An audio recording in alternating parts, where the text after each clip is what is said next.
একটা প্রশ্ন করি, ধরো তুমি একটা দোকান খুলেছো, কিন্তু দোকানে কোনো মাল নাই। কাস্টমার এসে বলে, ভাই একটা কোকাকোলা দাও। তুমি বলো, সরি স্টক নাই। কাস্টমার চলে গেল। এবার কল্পনা করো, তুমি যদি শুধু দোকান খুলে বসে থাকো আর বলো যে কেউ চাইলে এখানে কোকাকোলা রেখে যেতে পারবে, আর যে কিনতে চায় সে কিনে নিতে পারবে, তাহলে তোমার দোকান কখনো খালি থাকবে না। এই জাদুকরী দোকানের নামই হচ্ছে লিকুইডিটি পুল। আজকে জানবো এটা কি, কিভাবে কাজ করে, আর কেন ক্রিপ্টোর দুনিয়ায় এত হইচই। প্রথমে বেসিকটা ক্লিয়ার করি।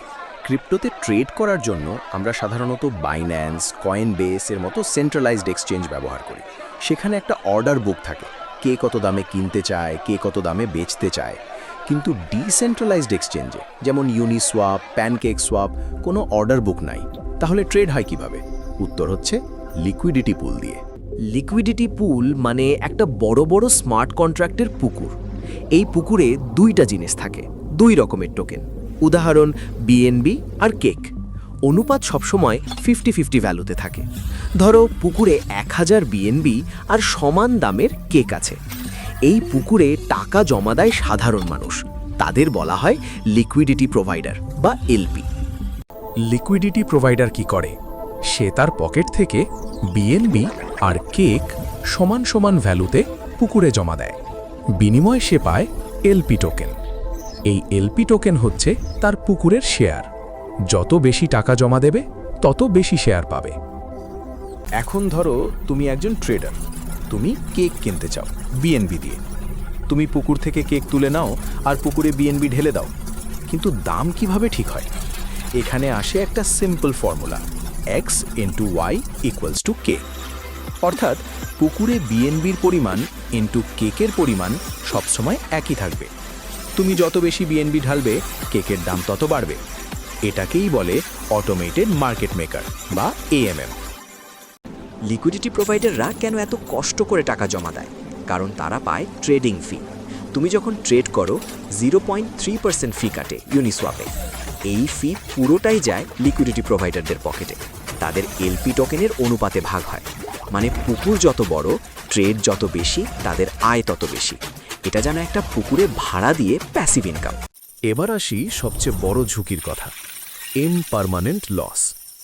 ধরো কেকের দাম হঠাৎ 10 গুণ বেড়ে গেল। পুকুরের দাম সবসময় মার্কেটের সাথে তাল মিলিয়ে যায়, ফলে তোমার শেয়ারের ভ্যালু কমে যায় যদি তুমি শুধু কেক ধরে রাখতে। এই লসকে বলে ইমপারমানেন্ট লস। যদি দাম আবার আগের জায়গায় ফিরে আসে, লসও চলে যায়, তাই ইমপারমানেন্ট। আরেকটা বড় ঝুঁকি হচ্ছে রাগ পুল বা স্ক্যাম প্রজেক্ট। অনেকে নতুন টোকেন বানিয়ে লিকুইডিটি পুলে অনেক টাকা জমা করে, দাম পাম্প করে, তারপর হঠাৎ পুরো লিকুইডিটি তুলে নিয়ে উধাও। তাই সবসময় ভালো প্রজেক্টে এলপি করা উচিত। তাহলে লিকুইডিটি পুলের ভবিষ্যৎ কি? ইউনিসোয়াপ V3, কার্ভ, ব্যালেন্সার এরা আরও অ্যাডভান্সড ভার্সন নিয়ে এসেছে। এখন কনসেন্ট্রেটেড লিকুইডিটি, মাল্টিপল ফি টিয়ার্স, স্টেবল কয়েন পুলস আছে। ভবিষ্যতে ডিফাই আরও বড় হবে, আর লিকুইডিটি পুল থাকবে তার মূল চালিকা শক্তি। তো আজকে বুঝতে পারলে লিকুইডিটি পুল আসলে ক্রিপ্টোর সেই জাদুকরী পুকুর, যেখানে সবাই মিলে টাকা জমা দেয়, ট্রেড করে আর প্যাসিভ ইনকাম করে। কিন্তু সাবধান, ইমপারমানেন্ট লস আর স্ক্যাম থেকে বাঁচতে হবে। তুমি যদি নতুন হও তাহলে প্রথমে ছোট অ্যামাউন্ট দিয়ে শুরু করো। ভিডিওটা ভালো লাগলে লাইক, কমেন্ট আর সাবস্ক্রাইব করতে ভুলো না যেন। পরের ভিডিওতে দেখা হবে নতুন কোনো টপিক নিয়ে। ততক্ষণ টেক কেয়ার আর সেফ থাকো ক্রিপ্টোর জগতে।